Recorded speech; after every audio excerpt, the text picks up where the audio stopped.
Have you ever been to a networking event? Awkward. We constantly hear how important it is to network, and yet so few of us are equipped to actually do it. Isabel Sachs is here to change that. Isabel is a creative producer, public speaker, and podcast host with over 15 years of experience in arts, culture, and entertainment. She knows her creative shit. She founded and sold an award-winning international cultural agency in Brazil, working with emerging artists and servicing brands like Converse and Red Bull. Also, she knows what she's talking about. Isabel is also the founder of I Like Networking, a mentoring and networking initiative for women and non-binary people in the creative industries.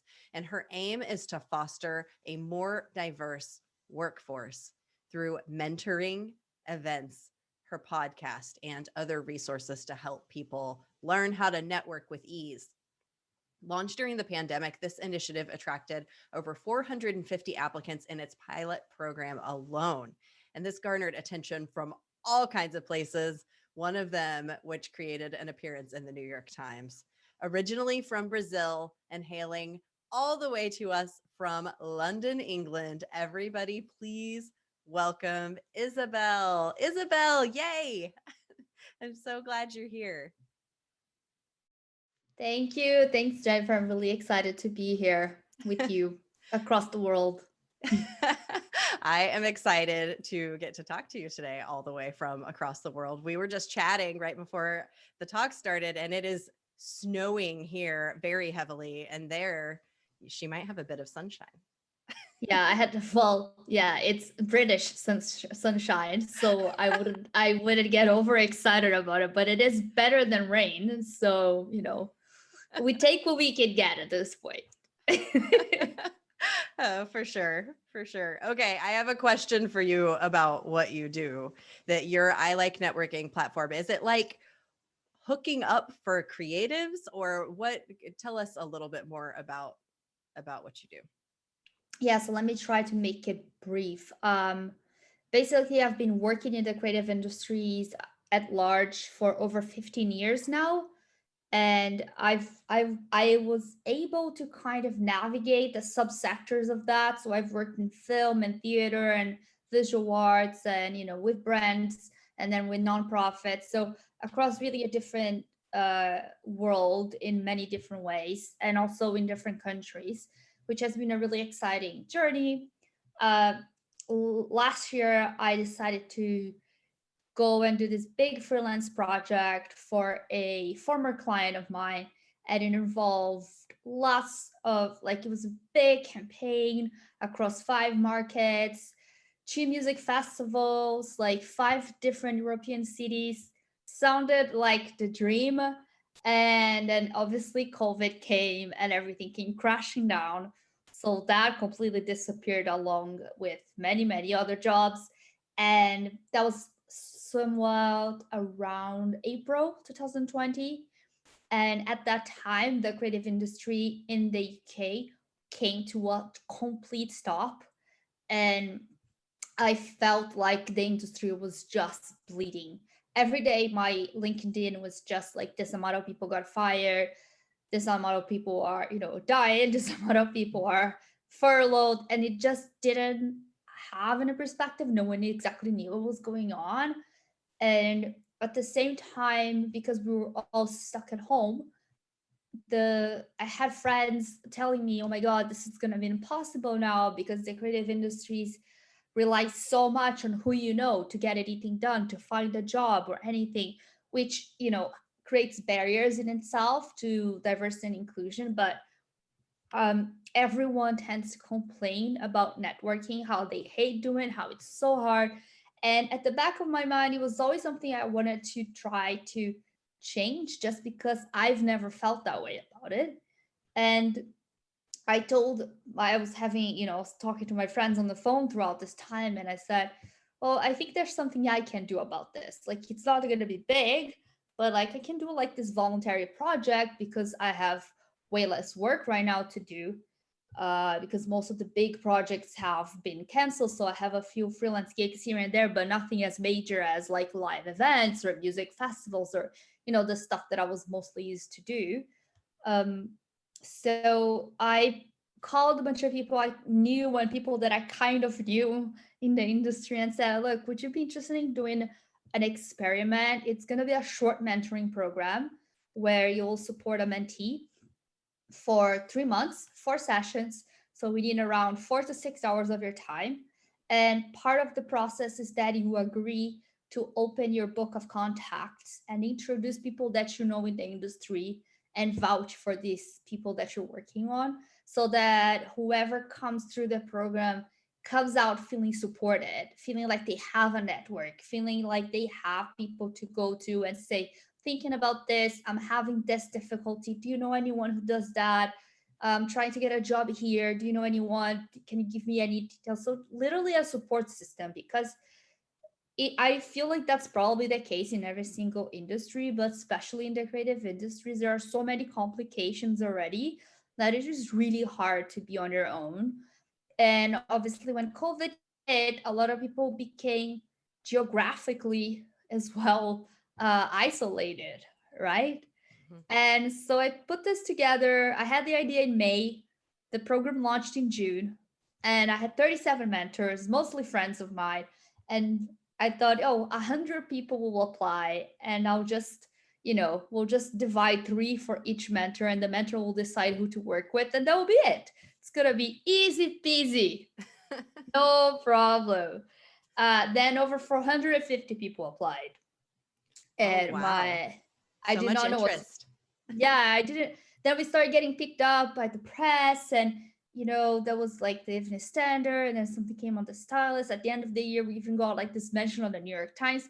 So a lot of things happened, and I did not know how basically to say to over 400 people, like, so sorry you didn't get a the mentor right now, and also the world is like burning and we can't do anything for you. So I pivoted my idea and turned it into a what I call a platform, for lack of a better word. So we asked as many mentors as possible to also give one-off mentoring sessions in a group, so that more people could benefit from their expertise.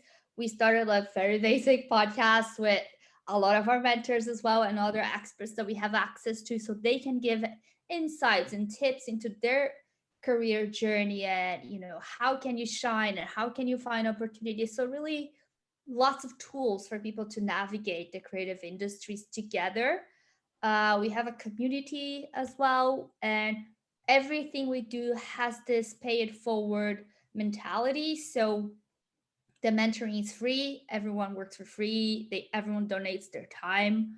And with the membership, for instance, every 5 paying members give of the opportunity for someone who can pay to join the membership. All of our events have bursaries. Everything that we do, if it's paid, there are bursaries for people who can't afford it. So the barrier is very low to entering. So it's we're really trying to make it as accessible as possible. Obviously, there's still a lot to do because we started in June, so it's all really young, and it's the funding is not there yet where it should be. It's very early stages, but yes, I guess the ambition is that we can support really as many people as possible and really cater, to people with disabilities, and deaf people, and all sorts of barriers that exist for those who want to enter the creative workforce.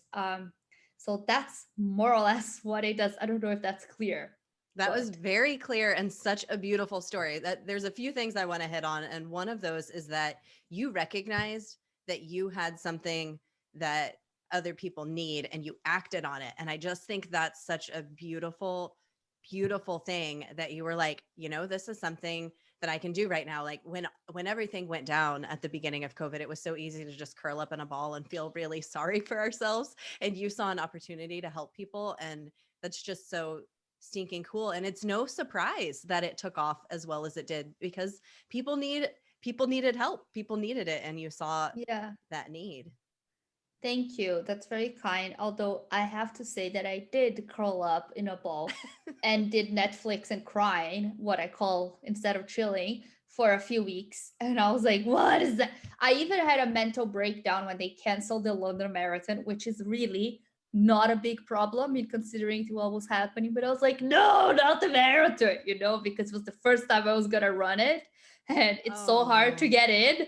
And I was like, and obviously, in hindsight, it's like, what were you complaining about? But in the moment, you get really caught up in your own emotions. And to be honest, that's one of the things that helped me get out of it was actually, and it's something that I can talk about later about networking.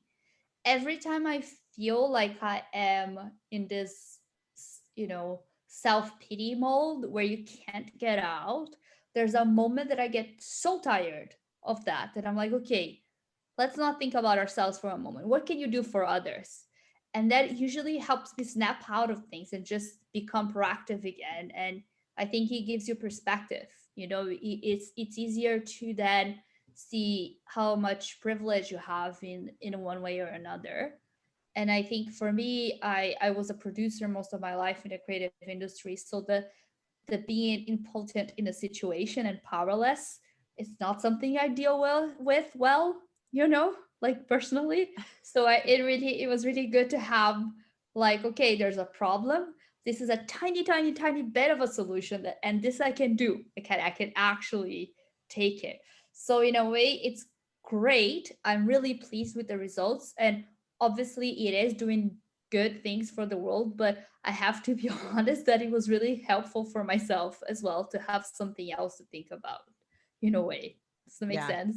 Yeah, Yeah. that makes perfect sense, and I completely agree with you, because that's actually where the Creative Commute, this podcast and my Facebook group, started during COVID as well. And that's because I was feeling like everything was so out of control. I suddenly had control over nothing, and I was like, I need some sense of something, and I thought that other people might need it too. And when I started reaching, what I realized very quickly was that I started this because I needed it, but looking out to other people and seeing what other people need was actually helping me more than anything. It was just like thinking about others that really, that comes back at you in a way that is so powerful and so helpful, and we often don't think that way. And so I think what you're saying is very similar. Like when I started thinking about others, it makes things more clear sometimes, and easier, and you end up getting that back. Yeah, yes, 100%. All of that. And the feeling like you have to control things, Mm. it's a 100% trait. I talk to my how do you call this, analyst all the time about that. She's like, yes, is that illusion of control again coming for you, but yeah, It's that producer in you. exactly. I have to make it work. Well, what I also think is cool about this is that something that I've noticed is that people who are successful, people who have achieved, people who have, and maybe it is this others focus that get them to that point, and that's why they're this way. But when you ask them if they're willing to give a little bit of their time to help somebody else, they're like, yes. Yes. Like if they have the time to give, and if they can, their hand is up and they're excited to give it back. So I think your business model that you have come up with is really smart in that way. And that, like, there's going to be a need. Everybody needs mentorship, but then people like to mentor, people like to give their time Hmm. back. Yeah. So Yeah, I think it's I don't know if it's luck or it's because you attract what you put out. I don't know, there's many explanations for what I'm about to say, but when I was starting out my career in as a producer and a talent agent, obviously it's very competitive. Most of the time there's like this one gig that everyone wants to get in, or this one grant that everyone wants, or this one sponsorship for this big company that everyone is fighting for. But I was really, really lucky in that while I was growing my career, I could count on many other talent agents and businessmen and managers who were actually supportive. They would call me and say, you should be on this gig and talk to this person. Like, let me introduce you to the person who runs this festival, or let me do this, or come talk to us because we're going to do this big project for this brand. And it's those people are still really great friends of mine. And I don't know if it's because it's a new generation or it's because we found our gang, but I grew up thinking that there's space for everybody and what you should do. Like the world is already so hard that it's best for you to work together. And if if you're talented and you want it, then there will be an opportunity for you. Maybe you'll miss out on that year, but maybe the next year is for you. And I felt like that's really how, in my wildest dreams, the whole industry would operate, right? So I'm very grateful for the people who did that for me when I was starting out. And so I just feel like that's absolutely normal. Like that's what you should be doing, and doing that for others in return, like giving them the space and the platform when you can, right? Hmm. So yeah. Totally. Well, okay. So you make networking. I realize that's what you do, and you're obviously very good at it, but you make it sound really easy. But most of us do not feel like it's easy. We feel like it's hard. We feel like it's scary as hell. Like, who wants to go to a career fair? Terrible, awkward, weird, So tell us if somebody is like, okay, I hear you, Isabel. Like, I need to network. How do they go about doing it in a way that is not big and scary and awkward? Okay, so I'll give a few tips and a few like anecdotes.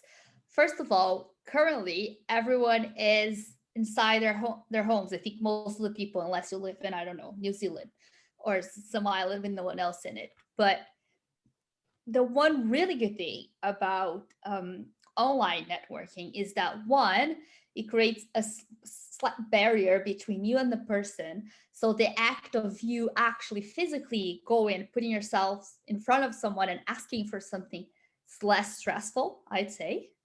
um, you can also go with a more specific ask, be very polite, and if someone doesn't reply, they don't reply, but you didn't lose that much time. Maybe you wrote an email, maybe you wrote a message on LinkedIn, maybe they'll reply 4 months later. That happens. Some people are really bad at messaging.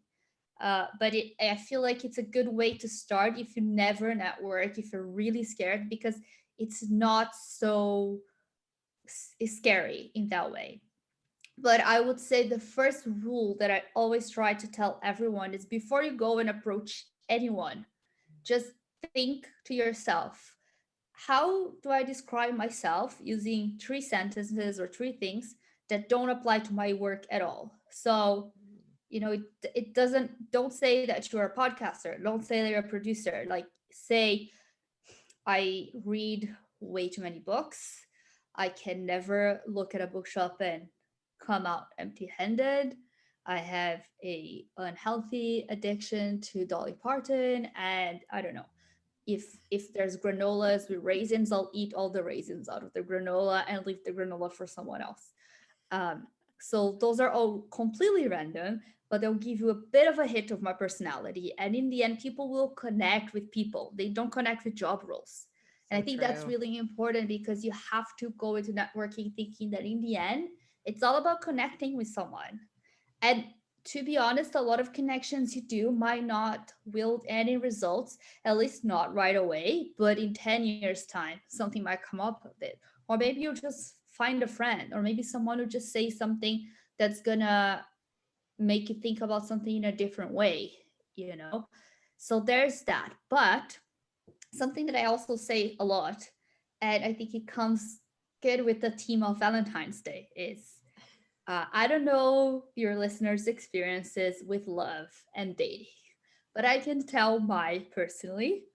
Um, there are few people in the world, I think, that have been dumped as many times and in so many different ways as I have been. Okay? I have been dumped in like spectacular manners. I have stories forever. I have already been dumped because someone preferred reading Harry Potter than staying on a date with me. Okay? Just want to make that clear. Um You lost to Snape. Oh no. yeah, I did. And I even bought a new top for that date. Any- anyway, what that uh anecdote, which sounds completely pointless, always comes down to is that whenever I think about something scary, I think about some of the times that I got dumped. And that was actually very personal, because you're actually like in love, or you have feelings, or you're infatuated with someone. So that's deep, right? That's about a personality. And I've recovered every single time. Maybe it took a month, maybe it took a day, maybe it took 3 years, but you always come back from it. And in a way, networking is a lot less stressful than that. So if you've ever dated and if you got dumped even once and you recovered from it, like, bring that strength back to you and believe that you can do it, because it's not as personal. Sometimes people just don't. If people The worst thing that can happen when it comes to networking is someone saying no to you. And if they say no to you, they're not saying no like you are a terrible human. No, whatever you're asking me, I can't do. Whatever you're asking me, I'm not interested, or I don't have time and I can't commit. None of those things should get to your self esteem, ideally, because they are not about you as a person, right? So that's something to say. And if anyone wants to keep the image of me being dumped over Harry Potter, feel free to use that. Okay. So I think that's important. That actually made me better at my job as a producer, because I was always willing to ask for things. And I knew that I was going to listen to many, many no's. And that was not an issue. And I think it's one of those things that you practice. No one is great at networking. No one is great at asking things all the time or going for it and taking chances. You need to get a bit acquainted with the rejection. But the professional networking rejection is very different than the personal rejection. And I think if you've ever had a personal rejection, you can come out of any other networking problem on top easily. Um, so that's my first tip of like framing it in a slightly different way and Mhm. in a more lighthearted way. Um, One more thing that I like to say is that if you are completely unsure about networking, you find that it's cringy, you don't want to message someone right away asking if you can talk to them, you don't know exactly what your ask would be, but you are you have a desire to expand the people that you know in your professional remit, then a really great thing to do is, instead of thinking what you need from people, if that's too much for you to consider at first, think about what is it that you can give someone. So what are Mm. the skills you have that someone could benefit from? So that could be as simple as, and this happens a lot, for instance, on LinkedIn or even on Instagram, but whatever email, whatever platform you want to use, there are tons out there. You can say, uh, I'm Jennifer. I run a podcast. I've learned a lot over the amount of time that I've been doing this. I would be delighted to support 3 people who want to start their own podcast. I can talk to you for an hour and a half each and tell you everything that I've learned and help you troubleshoot any questions and problems you might be having. Post that, give people the contact, select the people, say first come, first served, whatever it is, talk to them, okay?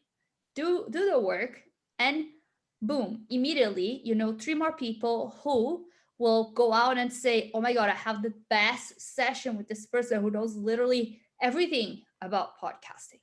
Okay, and people will then come listen to you.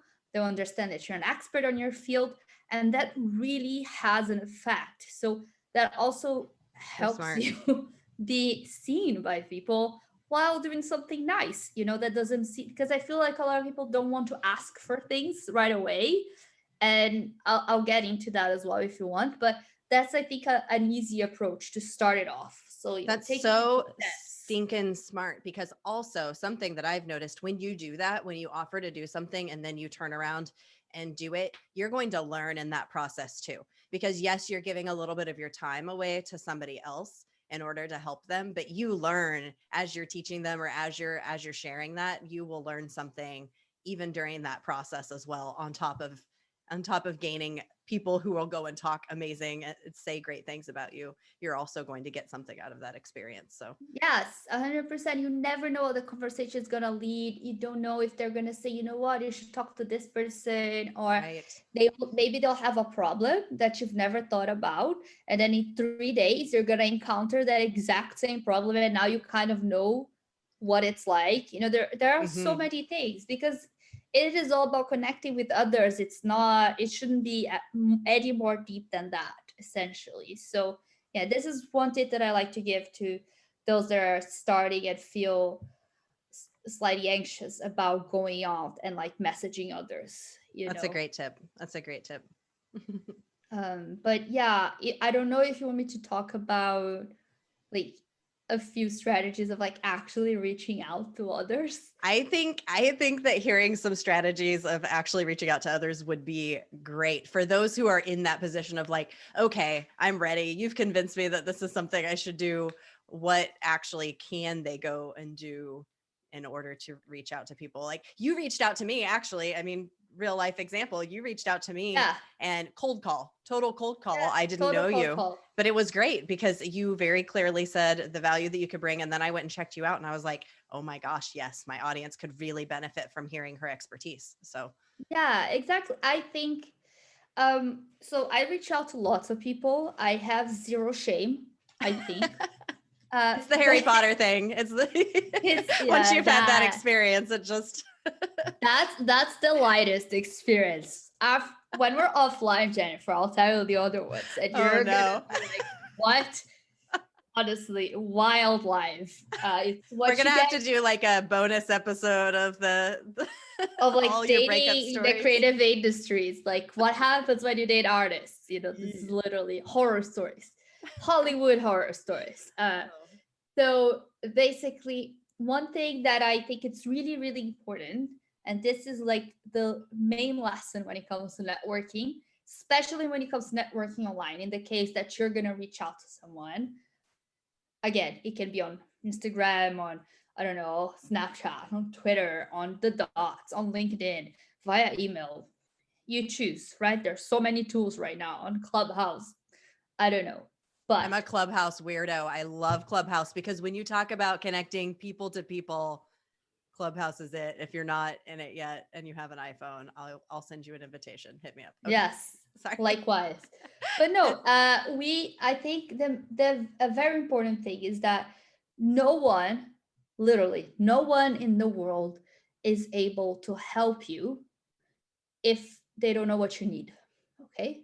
So there is no point in sending someone a 10-page long summary of your life and ask them to have a chat. Because if they read it, they'll still be like, yeah, but what does that have to do with me? Like, what am I gonna do about it? Like, yeah, that's interesting, but so what? Uh, and most people don't have time to read or don't have, the attention span. So the main thing is people in general, as we were saying, Jennifer, like to give advice. They like to help others. I feel like especially now that we are in this crazy moment in the world, people tend to be a lot more prone to having empathy for others, right? And to have 5 minutes to talk to someone. So the first thing is do your networking intentionally. Quantity is not better than quality. Okay, like if Mhm. um if you don't come with a proper ask, no one is going to help you. So I would say, like I did with you, Jennifer, I said I looked at heard you at Clubhouse. I thought, well, this is actually what you're saying is interesting. Looked over your profile, went looked at your podcast, saw, well, I think there's some synergies here. I think that would be really interesting to connect. Messaged you on Instagram, which was the platform I could find you, and send you like a short sort of message, right? Yep. Um, and but very clearly say like, I like to be on the podcast. This is what I think I should do. If you had told me like, sounds great, but I don't have time, that's not really the profile of interviewers I'm looking for. I need people that are only based in the US or whatever. I would have been like, okay, thanks so much for your time. It's 100% fine. Like but if I had told you like, Jennifer, you have no idea what I created. I did this and then I did that, and like, yeah, this guy dumped me over Harry Potter. You would probably be like, okay, like probably that top you bought wasn't the best, but like, what does that have to do with me?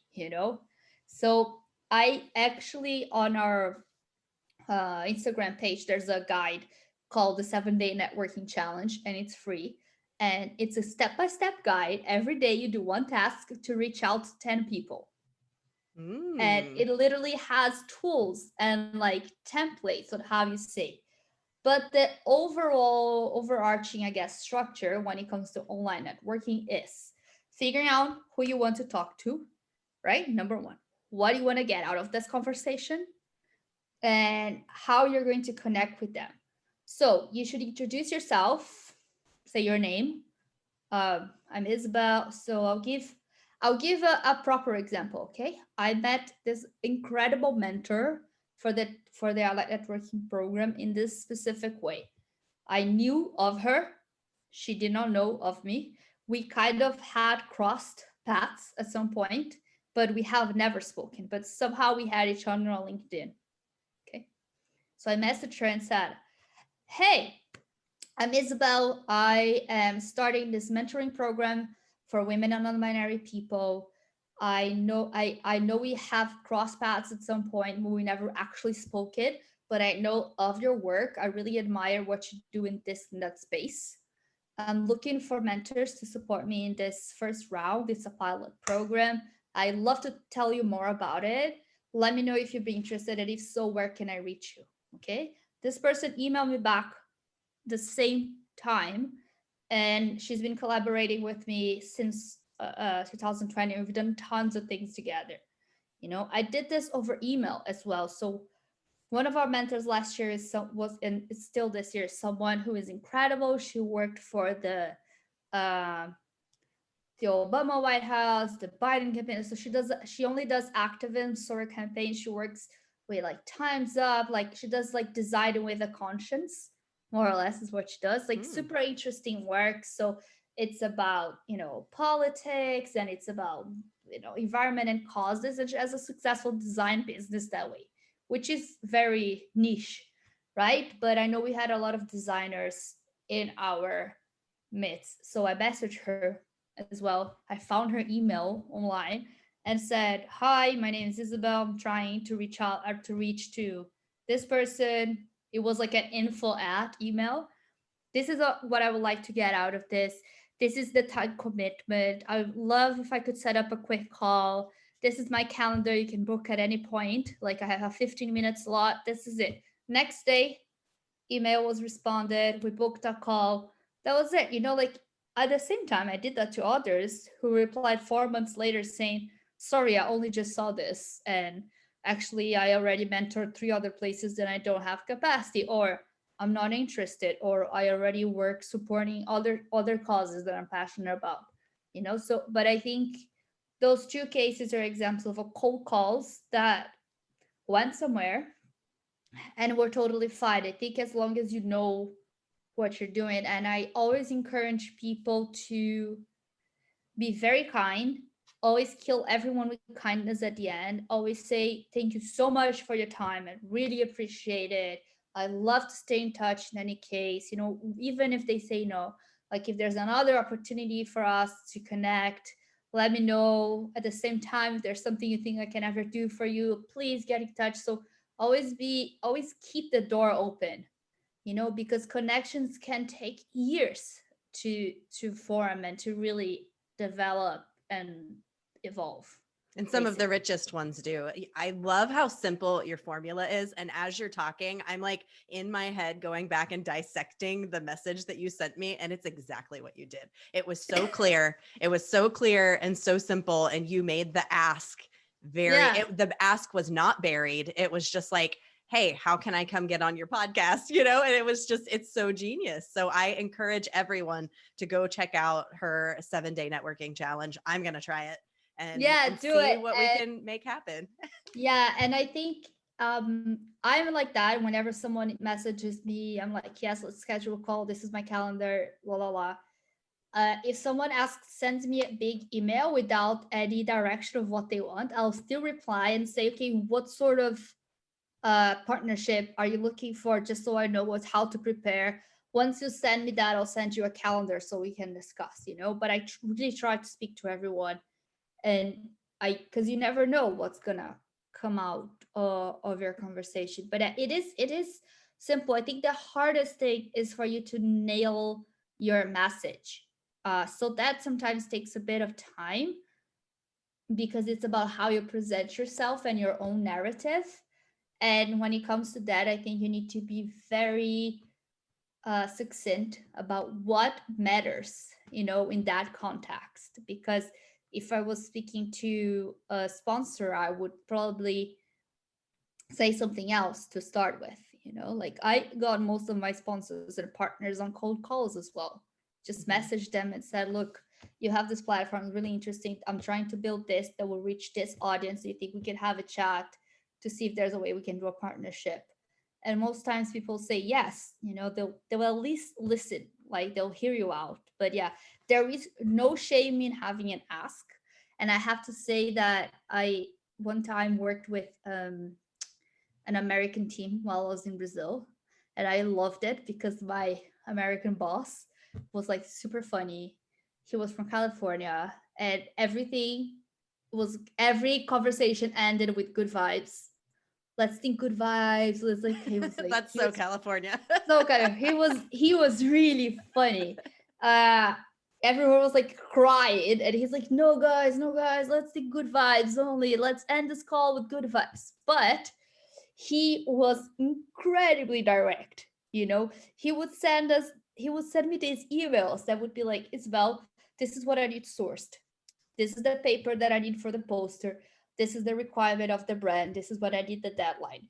If you can get this, these are the other options. Please, like, this is the budget. I like it. If it's not, these are the steps.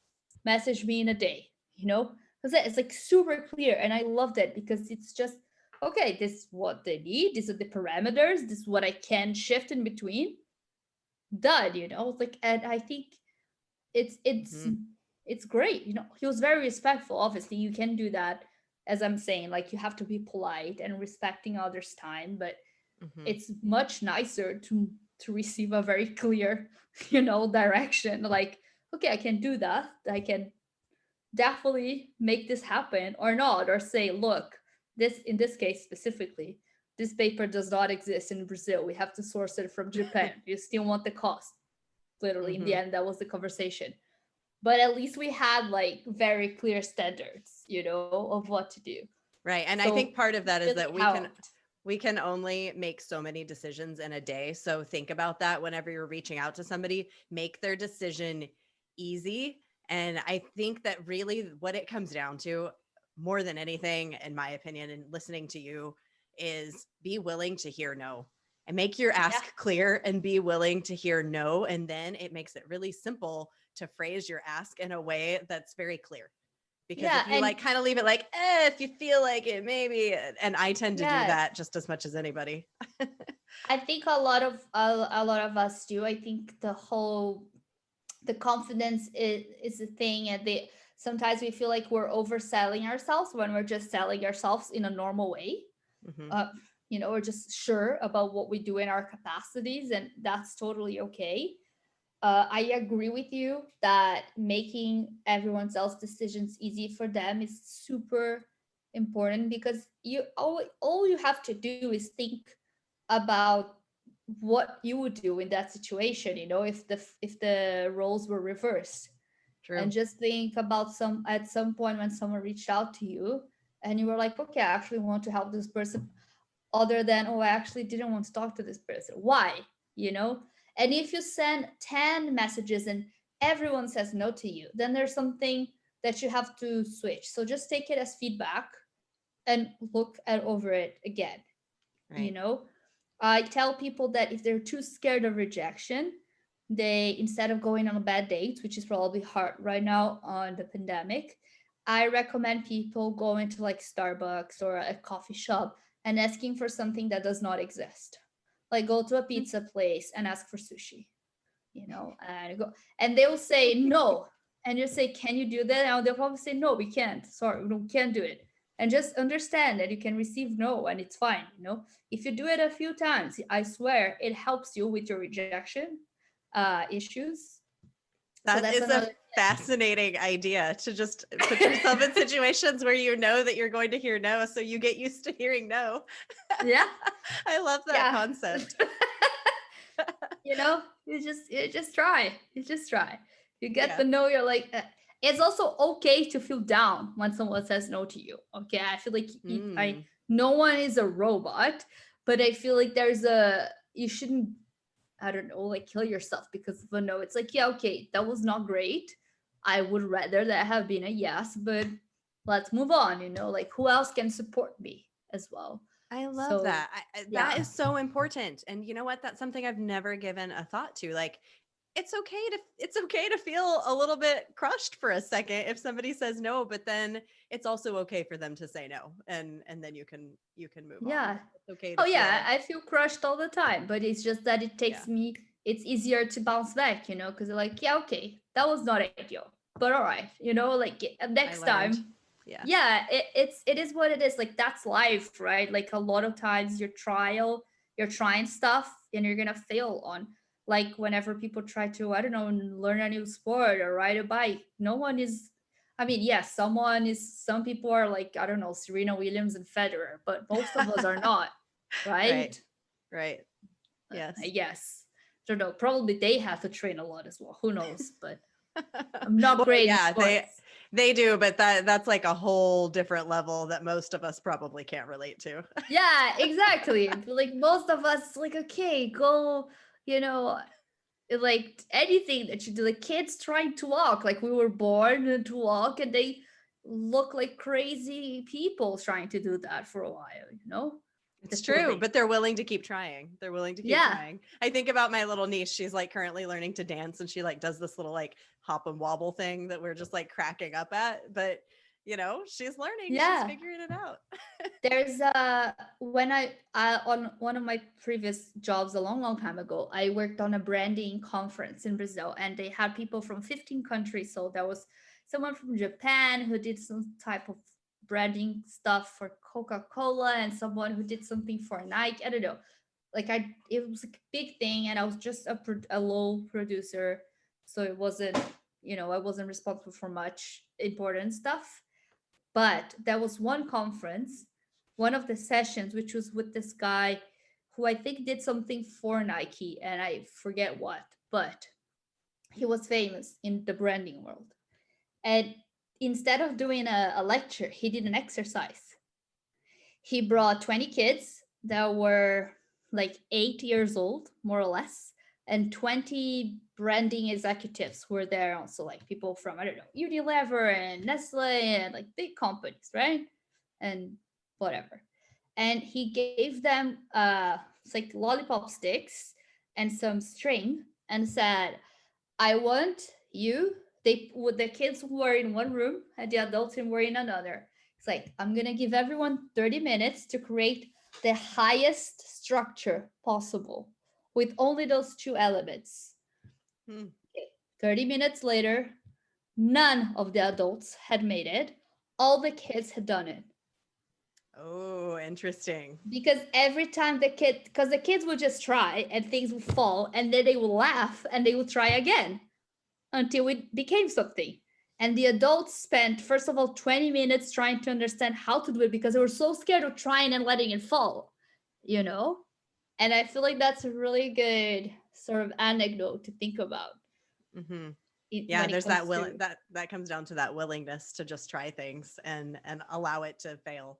Yeah, yeah, we're so scared of failure. We're so scared of failure. so scared. Yeah. Yeah. It's normal, but it's important to, I think about those moments that you can like bring it back to yourself and be like, yeah, it's scary, but I'll survive, like I can do this. Because of course, as I said, everyone has emotions and they're not robots, and things hurt and it's not ideal, but you have to know that there are ways to work with that rejection as well. Yeah. We're more resilient than we give ourselves credit for, I think. Yeah, Yeah. 100%. Yeah. Oh my gosh. Thank you so much. You have just, I mean, my pages are like full of notes. I'm like trying to like scribble and listen because you're just so full of knowledge. Thank you. Thank you for sharing all of this with No us today. worries. Any final words before we sign off here? So God, I have no idea. I don't think so. Just I feel like if you're listening to this and you're still in lockdown like the rest of us, just be kind to yourself and to others because it's a difficult moment for everyone. So yeah, just be nice to yourself, especially give yourself a break. And yeah, probably don't go on a date with someone who's such a big fan of Harry Potter. That's my other advice for you. But, That's amazing advice. You know, the shirt you should have bought that day was like a Hogwarts shirt or something. Maybe that would have, yeah, I know. just don't date people like that. Come on. Just don't. Just a disaster. Yeah. The disaster waiting to happen. If they love Harry Potter more than anything else, then you can't win. You can't fight with that. You You can't can't win. I compete. mean, like you're not that young to love Harry Potter this much, guys. Like Oh gosh, I love it. Okay. I actually did go to London and visit the Harry Potter, the Warner Brothers so set. Have you been to that since you've been there? oh It's so yeah, awesome. I've been there twice Oh, and I've been to the was one of this them on your date? no. I actually really like Harry Potter, but I feel like this guy like was way beyond me. And I went to Disney World Land. I can't remember. I went to the one in Orlando Oh, with one of my best friends when he turned 30. That was his trip. We decided to go to Disney. Very mature. And that was the new like Harry Potter thing. But fun fact, I am obsessed with cheerleading. Like we don't do cheerleading in Brazil. It's not a thing. It doesn't exist. We only oh, see it in American movies I didn't growing know up. this. And Huh. when I was in Orlando, the international cheer competition was going on. And I one day we were at Universal and I saw these two groups of girls dressed as cheerleaders stop and like do this little mini competition. And I was like, wait, what's happening? So I went there to ask them, like, what are you guys doing? Are you props? Because I didn't know if they were hired by Disney, like Minnie and Pluto and like cheerleaders.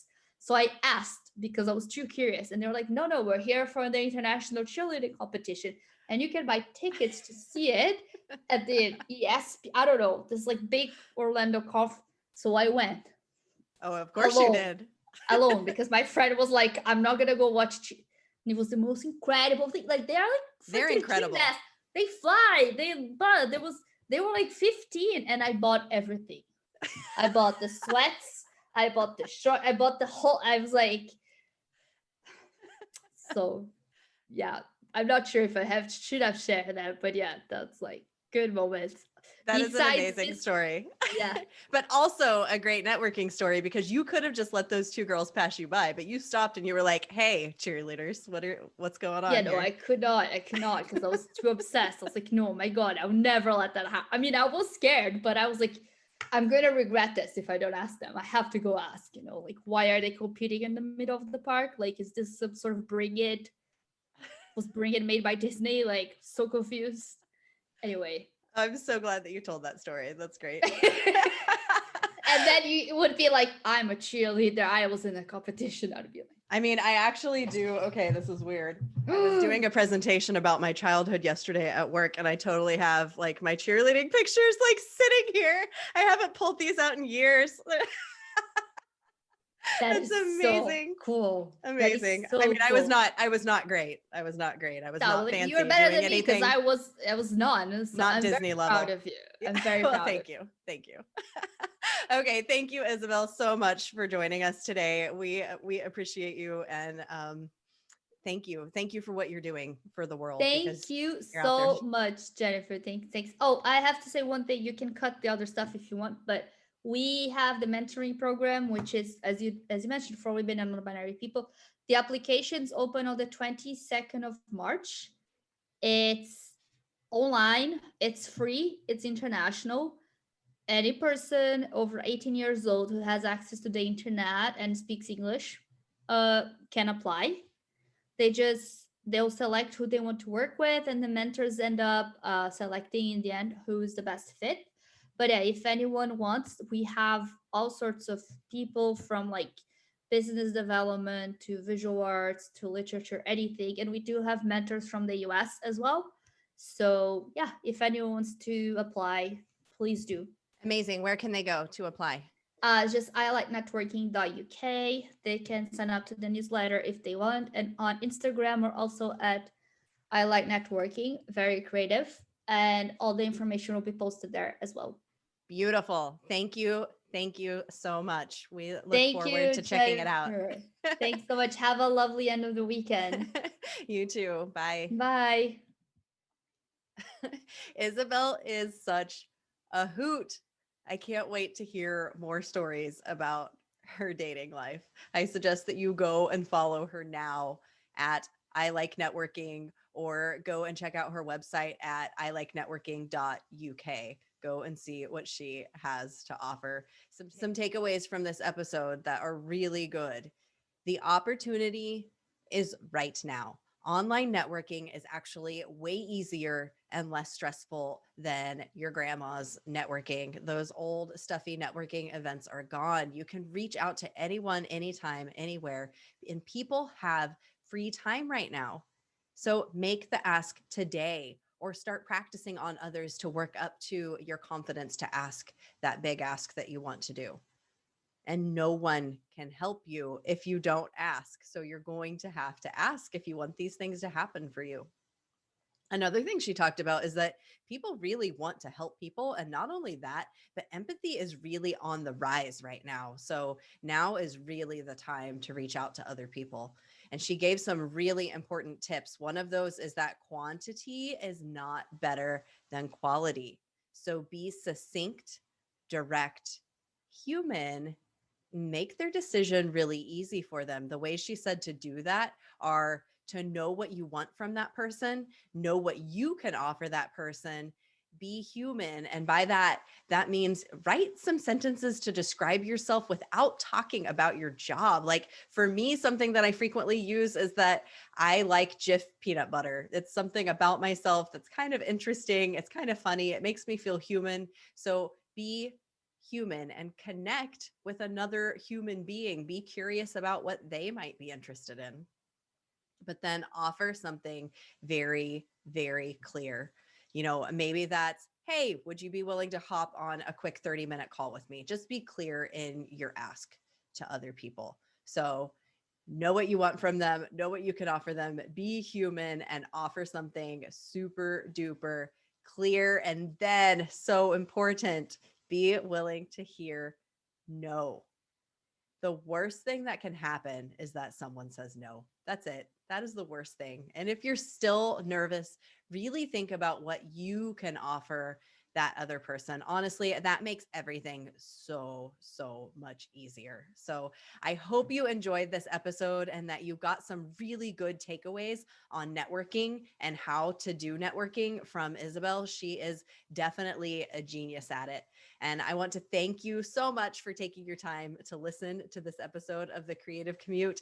Your time is so valuable, and I just hope you got a ton out of this conversation. If you liked the episode, please share it with a friend, talk about it on Instagram, and leave a review on this podcast. That is so huge, and I appreciate you so much. Please keep shining your magical, creative, sparkly light out there. I'll see you next time. Bye.